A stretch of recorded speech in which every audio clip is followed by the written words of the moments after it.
นประธานกองประชุมที่เคารพและนับถืออย่างสูงเกียรติบรรดาสหายหัวหน้าและห้องกองพันค่ายกองพันรักษา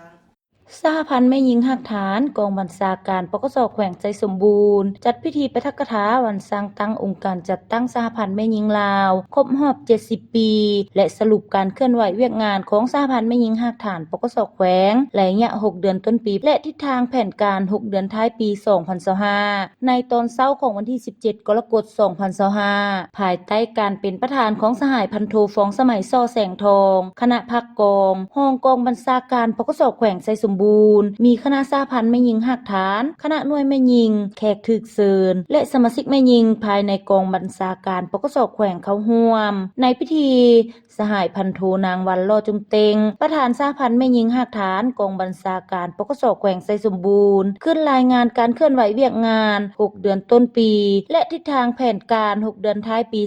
2025ตลอดระยะผ่านมาสหพันธ์แม่หญิงหักฐานกองบัญชาการปกสแขวงได้เอาใจใส่ศึกษาอบรมการเมืองนำพาแนวคิดให้คณะหน่วยและสมาชิกแม่หญิงอย่างเป็นปกติเข้าร่วมรับฟังปาฐกถาเผยแพร่เอกสารสำคัญของพรรคของชาติ5 ครั้งปฏิบัติระบบส่งแสงรายงานสำรวจกวดกาตำหนิส่งข่าวก่อสร้างซึ่งกันและกันอย่างเป็นปกติเอาใจใส่จัดตั้งปฏิบัติเวียกงานวิชาเฉพาะตามการจัดตั้งขั้นถึงมอบหมายอย่างมีผลสำเร็จนำพาเข้าร่วมเวียกงานสร้างขบวนการออกให้งานรวมในวันสำคัญของพรรคของชาติร่วมกับบรรดาแผนกการกลุ่มกองอ้อมข้างแขวงและภายในกองบัญชาการของตน78 ครั้งมี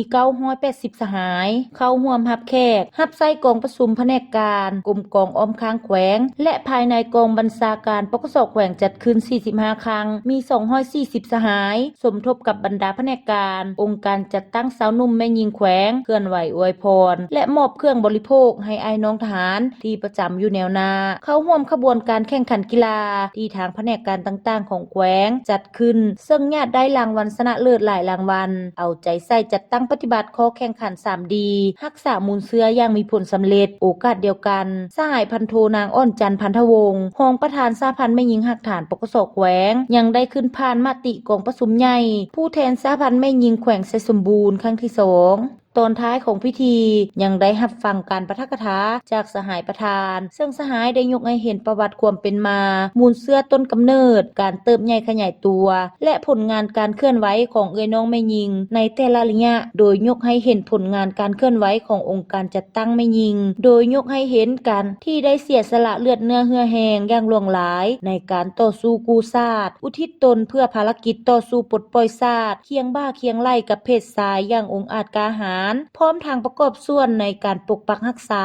สร้างสาพัฒนาประเทศชาติและพัฒนาแม่หญิงจนมาถึงทุกวันนี้อันได้ยกฐานะบทบาทขององค์การจัดตั้งแม่หญิงลาวสูงขึ้นในเวทีการเมืองอยู่ภายในและสากลเทียบเท่ากับเพศชายสหายยังได้ยกให้เห็นถึงความเอาใจใส่ของภาครัฐที่มีต่อองค์การจัดตั้งแม่หญิงกระบวนการจัดตั้งสหพันธ์แม่หญิงลาวได้รับชัยชนะก็ย้อนมีบรรดาผู้นำชี้นำพาอย่างใกล้ชิดติดแท้คณะพรรคแต่ละคันเห็นได้หลายปัญหาที่สำคัญในการพัฒนาประเทศชาติพัฒนาแม่หญิงให้มีความรู้ความสามารถรอบด้านพร้อมนั้นภาครัฐก็ยังได้เอาใจใส่สนับสนุนทุกขบวนการของเอ้ยน้องแม่หญิงโดยเฉพาะแม่นขบวนการส่งเสริมสิทธิมนุษยธรรมสิทธิเสมอภาพระหว่างหญิงชายให้มีความเท่าเทียมกันตามในเลือกเชิงกับคอยช่วยในนำตักเตือนการสร้างเงินค่าให้กันนั่นแหละโดยการมีสงครามว่าท่านจ้าเนาะเดี๋ยวผู้ทึกวันเองก็ต้องเบิ่งตัวเองคือพระเจ้าว่าเนี่ยก็ย้ายมือว่าตัวเองละก็ต้องตื่นตัวมีสติแดง